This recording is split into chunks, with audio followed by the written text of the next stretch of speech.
Assalamualaikum Football United, ringan amatiran ala gua. Sebelum gua istirahat, ini hari Ahad malam, masih terkait kemenangan Manchester United di War of Roses menghadapi Leeds United. Seperti biasa setelah pertandingan ada konferensi pers dari Erik ten Hag terkait dengan pertandingannya. Seperti biasa juga akan gua artikan, gua ambil langsung dari manunited.com. Dan nanti akan gue kasih opini. Pertama adalah tentang kunci dari kemenangan. Erik ten Hag mengatakan untuk bermain sepak bola untuk waktu yang lama di dalam pertandingan kita tidak melakukannya. Passing akurasi kita tidak bagus. Saya pikir para pemain kita punya skill yang lebih baik dan mereka membuat terlalu banyak kesalahan passing. Dan Anda tidak terlalu terstruktur ya di dalam pertandingan. Anda tidak bisa kalem di dalam pertandingan. Terlalu sibuk, terlalu terburu-buru untuk gol. Atau passing ekstra itu tidak dilakukan. Pada saat kita bisa melakukannya, kita bisa mencetak gol. Dan langsung kita mencetak gol. Dengan jarak kita membuat gol pertama ya, 1-0. Setelah itu sekali lagi ada tim gol, artinya gol yang tercipta dari kerjasama tim. Dan juga tentang formasi dan juga possession. Lalu juga tentang berganti permainan. Itu merupakan crossing yang sangat baik dari Luke Shaw. Dan finishingnya juga luar biasa. Disinggung juga oleh Erik ten Hag tentang stamina yang kuat. Ini merupakan tim yang sangat fit. Kita tahu hal tersebut. Pertandingan adalah 90 menit. Jadi bahkan kalau dibutuhkan akan bermain 120 menit. Dan tim kita ini cukup fit. Dan ya, mereka bisa melakukannya. Dan kita juga bisa menghadapinya kalau dibutuhkan. Artinya kalau menit itu lebih dari 90 menit. Jadi kita melihat hari ini seharusnya tim itu tetap calm. Ini tentang arti dari gol pertama. Kalau Bruno mencetak gol pertama di babak pertama, tadi Bruno Fernandes kan ada peluang tuh sebenarnya. Pertandingan akan lebih berjalan lebih mudah. Tapi ketika Anda tidak bisa mencetak gol, lalu setelahnya Anda bisa mencetak gol di menit terakhir di pertandingan. Saya pikir untuk hari Rabu, kita bisa kembali dari ketinggalan 2-0. Hari ini, artinya kan kemarin waktu pertandingan pertama menghadapi Leeds, kan Manchester United sempat tertinggal 2-0 dan akhirnya berhasil menyamakan kedudukan. Hari ini kita harus lebih sabar dan sekali lagi Anda mendapatkan gol pertama dan Anda tidak bisa melakukan kesalahan. Di hari Rabu kita melakukannya. Hari ini kita tidak melakukannya. Artinya kesalahan-kesalahan ya. Gue sepakat dengan Erik ten Hag hari Rabu kemarin. Artinya di pertemuan pertama menghadapi Leeds di Old Trafford itu 2 gol sebenarnya karena 2 kesalahan dari pemain belakang Manchester United. Dan kali ini tidak ada kesalahan dari Manchester United ya yang berujung gol bagi Leeds United. Kita fight, kita juga memenangkan duel, dan kita menang banyak di tantangan-tantangan hari ini.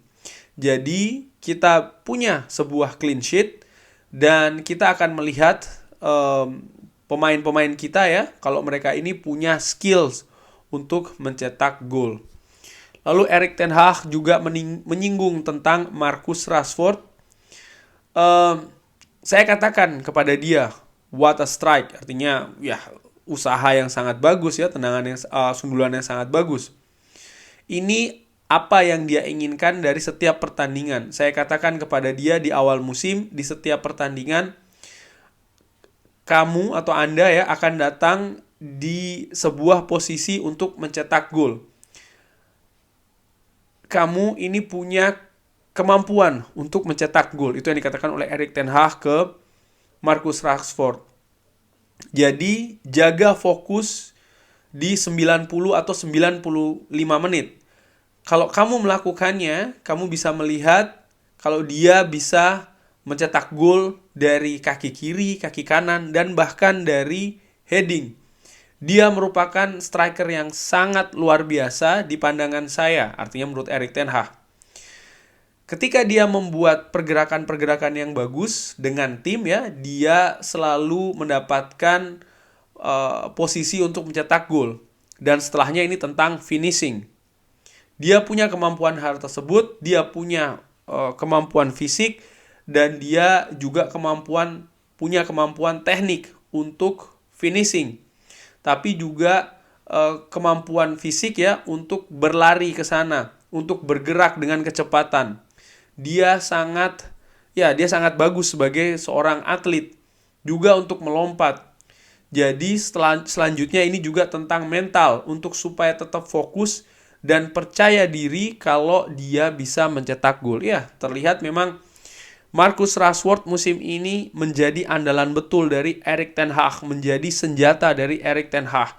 Sejauh ini Marcus Rashford juga membuktikannya, mencetak gol berturut-turut, sekarang menjadi top skor di Manchester United sejauh ini. Sangat berbanding jauh dengan musim yang lalu atau bahkan musim sebelumnya. Dan menurut gua kalau situasinya tetap sama, artinya ya dia bisa tetap fokus, lalu tidak ada gangguan fisik ya, gua pikir Marcus Rashford sangat mungkin berpeluang untuk menambah lagi golnya, bahkan mungkin bisa tambah banyak lagi. Menurut gua ini bisa sangat mungkin terjadi. Viva Garnacho. Tentang Garnacho, Erik ten Hag mengatakan, ya, tapi itu sangat normal untuk bisa berkembang. Dia merupakan pemain muda yang harus belajar banyak, dan kita telah melihat di hari Rabu, dia banyak membuat pergerakan atau aksi-aksi bagus, tapi tidak dengan finishing. Saya pikir dia harus menyelesaikan atau membuat finishing di momen-momen tersebut, dan harus melakukan sesuatu, dan sekali lagi fokus dan juga persiapan yang bagus. Hari ini sebenarnya sama aja. Di menit pertama dari pertandingan dia sebenarnya tidak langsung tajam ya, tidak langsung ada di permainan. Tapi Anda harus siap. Dan setelah 1-0 dia menjadi lebih baik. Dan Anda bisa melihat dia punya skill yang sangat luar biasa dengan dribblingnya, dengan pace-nya, dengan kecepatannya, dan juga timing untuk lari dari belakang, dan tentu saja finishing yang sangat bagus. Jangan lupa, Garnacho ini masih 18 tahun. Kemarin di hari Rabu ketika 2-2 memang betul dia tidak tampil tajam, walaupun pergerakannya juga bagus. Menurut gua tajam juga. Yang kurang adalah golnya di hari Rabu. Ada beberapa aksi yang digagalkan oleh pemain belakang ataupun juga dengan kiper. Lalu banyak ini judgement ataupun juga penilaian-penilaian terhadap Garnacho yang menurut gua sekali lagi dia masih 18 tahun, fokusnya masih development. Bermain jelek di satu pertandingan tidak berarti kalau dia harus dibuang ya kan, atau harus dijual, kan tidak seperti itu menurut gua. Sekali lagi ini bukan FIFA, bukan Championship Manager. Ada yang namanya perkembangan, ada namanya pemain sepak bola juga ya. Mungkin situasinya tidak bagus, tidak memungkinkan ya kan, ada kondisi-kondisi tertentu sehingga mungkin dia bermain tidak maksimal. Dan menurut gua Garnacho terlalu banyak sih mendapatkan kritik yang berlebihan karena penampilan di hari Rabu yang lalu, yang menurut gua seharusnya tidak demikian, karena sekali lagi dia masih muda ya kan. Tentu saja up and down dalam perjalanannya, yang butuh adalah kesabaran. Dan buat gua sih ya selaku fans, ya support yang terus diberikan kepada Garnacho. Tentang David De Gea, Erik ten Hag mengatakan penampilan yang sangat-sangat luar biasa. Ini memberikan sesuatu terhadap karirnya. Sebagus apa karirnya, dia masih sangat fit. Dia masih 32 tahun dan masih banyak tahun untuk mendatang. Wah, ini apakah kode kalau akan segera diperpanjang kontraknya, artinya prosesnya selesai ya, diperpanjang kontraknya, segera ditandatangani, karena sejauh ini masih dalam proses. Tapi terkait dengan penampilan menghadapi Leeds, menurut gue vital sih penampilan dari David De Gea. Bukan hanya satu, bahkan lebih ya penyelamatan dari David De Gea tadi. terhadap ya serangan-serangan dari Leeds United, baik itu di babak pertama maupun babak kedua.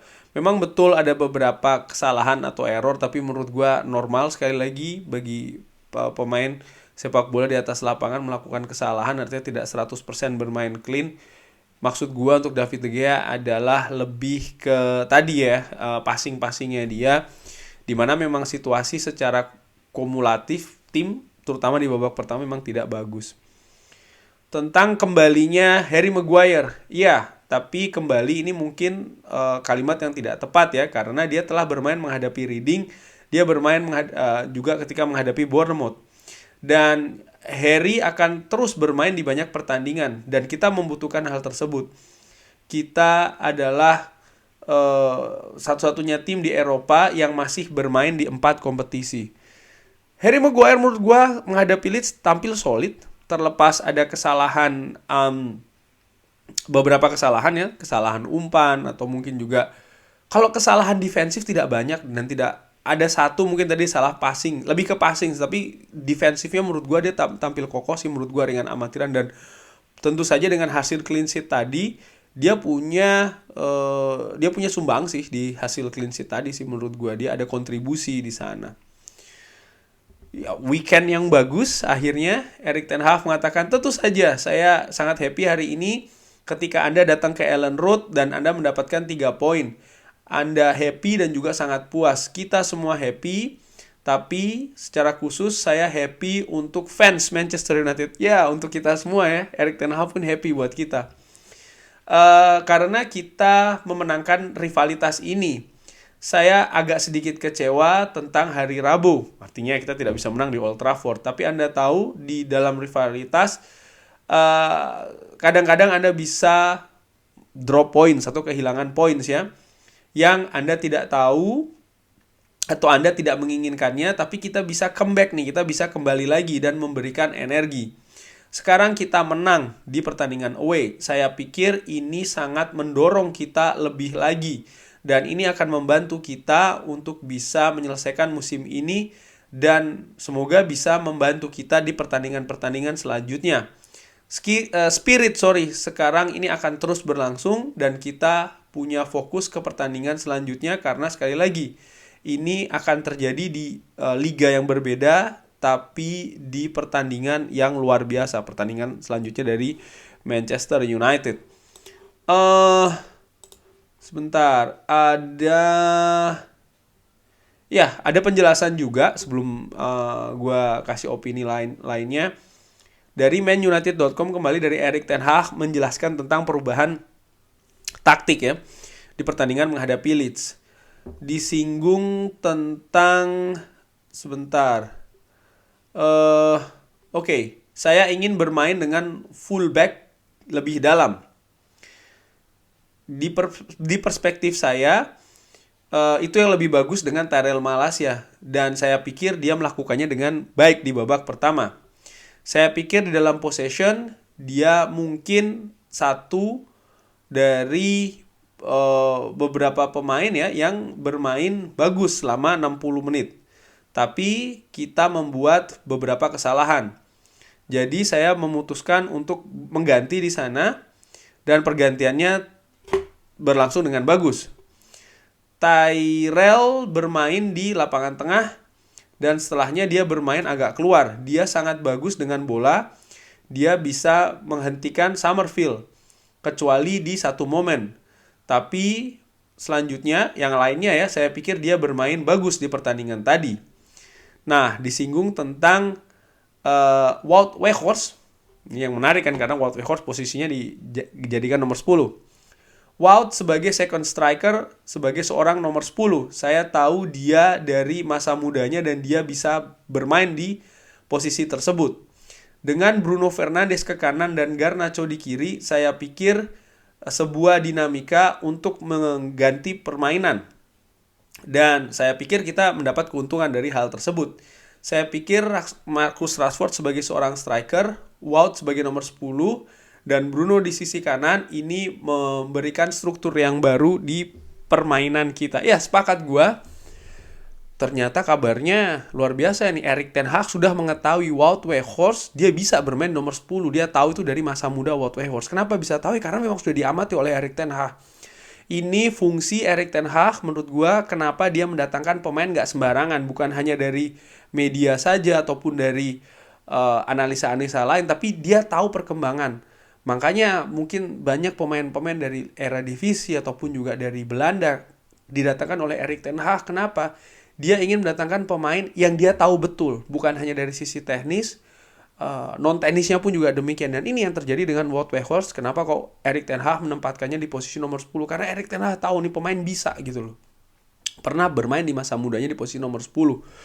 Dan ya gue sepakat tadi memang Bruno Fernandes ketika digeser ke sebelah kanan penampilannya lebih bagus daripada penyerang kanan Manchester United sebelumnya, dalam hal ini Jadon Sancho. Dan tentu saja ada pengaruhnya dengan Wout Weghorst yang justru ditempatkan di nomor 10, banyak memenangkan duel di sana, lalu distribusi bolanya juga cukup bagus. Dan setelahnya memang aliran bola serangan Manchester United dari sisi sayap kanan maupun kiri terlihat lebih hidup dengan Bruno Fernandes dan juga Garnacho di kiri, lalu ketajaman seorang Marcus Rashford. Apakah formasi ini akan diteruskan di pertandingan-pertandingan mendatang? Menurut gue ringan amatiran harus melihat juga situasi pertandingan atau situasi lawan yang dihadapin ya. Karena Wout Weghorst bisa bermain nomor 10, tapi menurut gue sih ringan amatiran itu bukan posisi terkuatnya. Sehingga gue selalu berpikir atau berprinsip ada pemain yang bisa dimainkan di posisi tertentu, ada pemain yang memang terbaik di posisinya tersebut. Dan itu juga sih menurut gue untuk pemain-pemain seperti Wout Weghorst ataupun juga Victor Lindelof ya, yang bermainkan di gelandang bertahan, ataupun juga Lisandro Martinez. Ya sekali lagi sih prinsipnya ada pemain yang memang bagus bermain di posisi tertentu, ada pemain yang bisa bermain di posisi tertentu. Sekali lagi ini ringan amatiran ala gua. Oke, kurang lebih demikian tanggapan dari Erik ten Hag terkait dengan kemenangan 2-0 Manchester United di War of Roses atau Derby of Roses menghadapi Leeds United. Kemenangan yang menurut gua melihat sisi historical rivalitas di antara kedua tim, ini kemenangan besar bagi Manchester United. Terlebih ini kemenangan diraih di Ellen Road, kandang dari Leeds United, stadion dari Leeds United. Sekali lagi kurang lebih demikian. Terima kasih sudah menyaksikan. Jangan lupa like, sholat, subscribe. Sehat-sehat terus sekeluarga, murah-murah rezekinya insya Allah. Wassalamualaikum warahmatullahi wabarakatuh.